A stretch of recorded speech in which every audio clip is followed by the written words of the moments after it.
I'm bringing back an old favorite. We're trading up 1,000 very rare drop items all the way to black market in Rocket League, going for painted octanes, painted standards, the odd painted flamethrower here and there, and one of the big five. Drop a like, subscribe down below to join the Pixel Army. Obviously, these videos are about 30,000 credits worth, so if you could please consider using code Pixel Army in the item shop. If you're picking something up from the new birthday themed item shop, that would really help support me and these videos. Oh, that is a nice banner. We just need 133 more experience to get a beautiful banner. Here we go. We're going all the way, and we've got...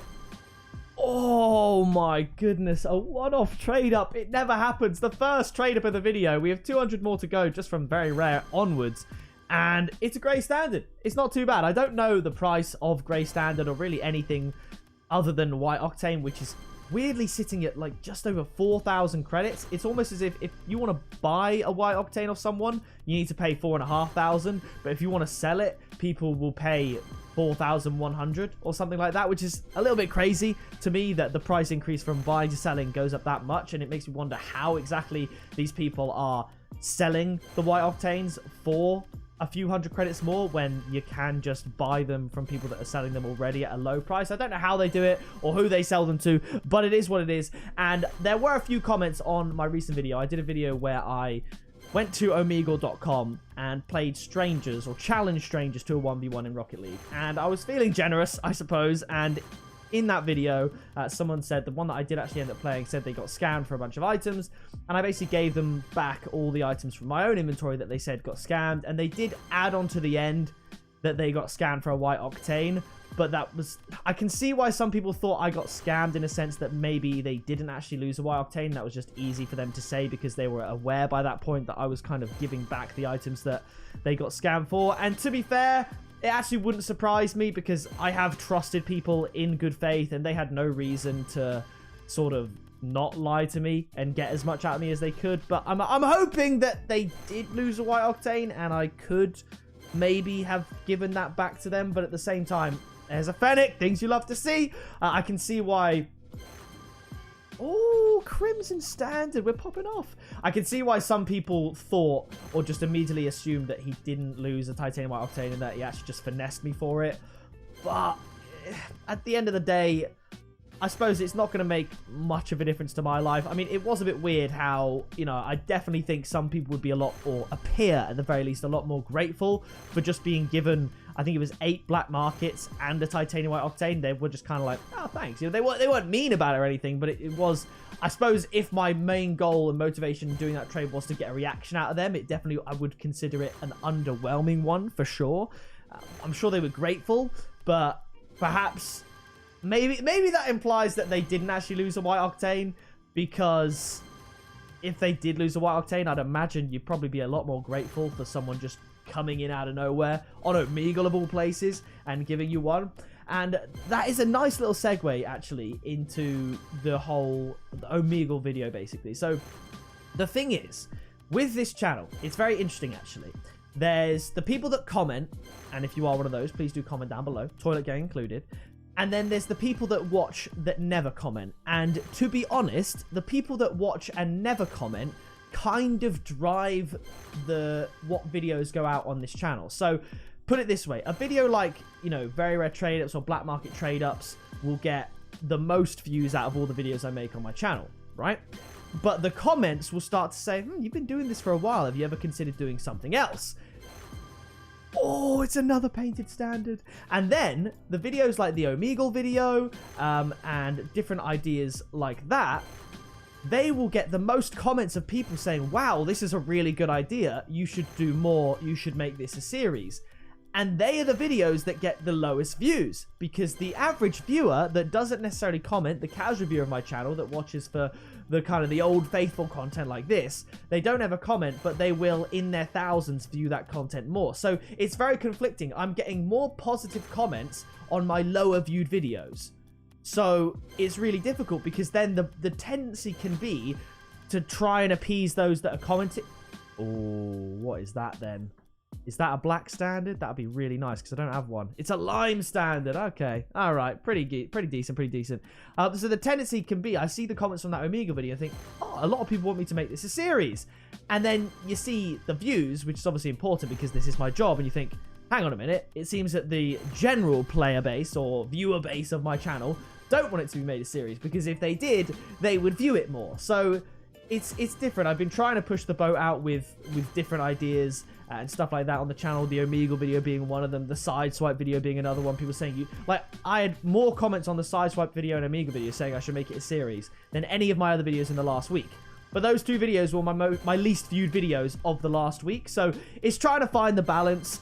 There's an Octane, it's pink, and we have completed our minimum requirements. A painted standard, a painted Octane, and a Fennec. We've got all of them. We've got multiple standards as well. So now it's not pure profit in terms of actual credit value of what I'm getting back, but it's pure profit in terms of expectations. Everything now surpasses the expectations of this video. So that is good. So honestly, I suppose it's a little bit of a turning point for my channel. This happens every single year. The worst months for Rocket League start at around about April and ends in August. So maybe even September, actually. Really, it's the summer half of the year where Rocket League isn't as popular, because obviously a lot of my channel is driven by the Northern Hemisphere, which is the United States and the UK. That makes up half of my viewer base, and that's the summer. And I do feel like in the summer, people are less interested in gaming. They're going out more, all that good stuff. Then the winter rolls around, and it's like a double whammy. It's cold, no one wants to go anywhere, everyone's gaming more, but also it does seem to be that the better and more exciting updates happen in the winter. So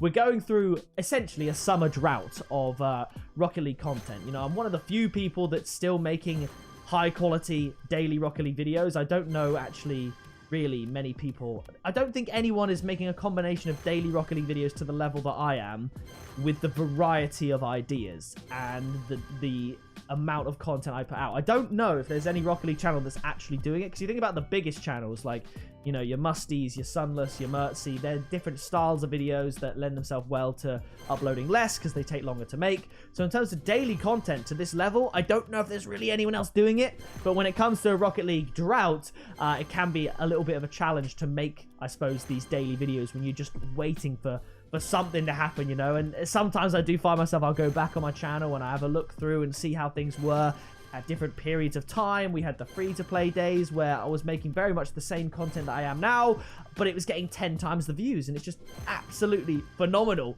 to think about how things were going. But I've been here before. We've been through it many, many times, and like I said, it does happen. It tends to happen yearly. Even a couple of years ago, after the free-to-play boom, April hit, we hit 800,000 subscribers, and then it slowed down massively. Last year, April hit, and it slowed down massively, but then it starts to pick up from like September through to about March. That winter half of the year, it gets more exciting. So hopefully we can kind of push towards 1 million subscribers this year, and, you know, utilizing the winter months, the Christmas update, everything exciting like that going into the new year. Perhaps we can reach 1 million subscribers by this time next year. Is that too much to ask? I don't know. You know what? I've always said this. As long as we get to 1 million subscribers, I don't care how long it takes. It's not a matter of if we get there. It's simply a matter of when. Because I'm not going to give up. You know, if I still enjoy making the videos, which I do, and I do actually, I'm starting to enjoy editing the videos a little bit. I'm starting to enjoy it, you know, a little bit more. If I still enjoy it, I'm still going to do it. It won't stop me pushing the boat out, doing certain types of videos, you know. It was a toe in the water jobby, so to speak, with the Omegle video. And to be honest, I was still left a little bit in the dark, in the sense that all the comments were positive, but the data doesn't lie, and videos do perform based on how viewers interact with it. So what I got from the Omegle video and the Sideswipe video was that people that clicked on it and watched it enjoyed it more than some of my other videos, but less people gave it a chance in the first place and clicked on it.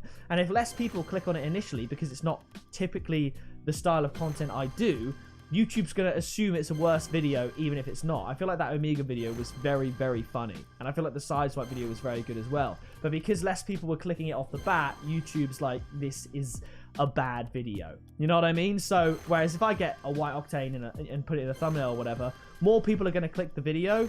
And it's obviously going to be that more people from a channel like this click a video from... Oh, purple Octane. That is a dub. It's not titanium white, but it is a good color.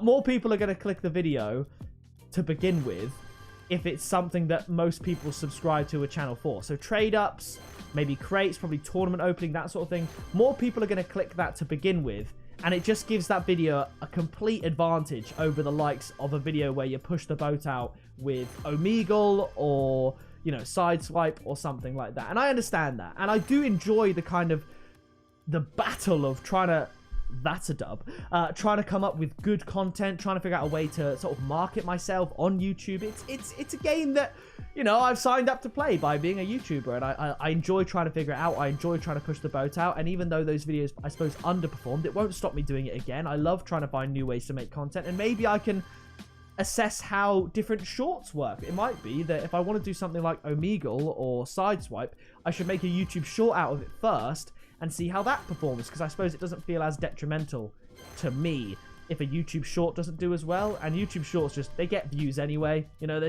they're in and about. Everyone loves a short video, and there's less commitment from a viewer to watch a YouTube short. So maybe that's the way forward. If I want to test the waters, push the boat out, I try a YouTube short and see how you guys respond. So keep an eye out on my YouTube shorts.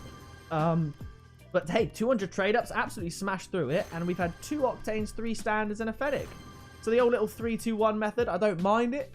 And now we'll see what black markets we can get. All right, so we're going to get 8 black markets here. Let's see. Number 1, Voxel. All right, it's not too bad. Number 2, Atomizer. It's not great, but remember, we're going for one of the big 5.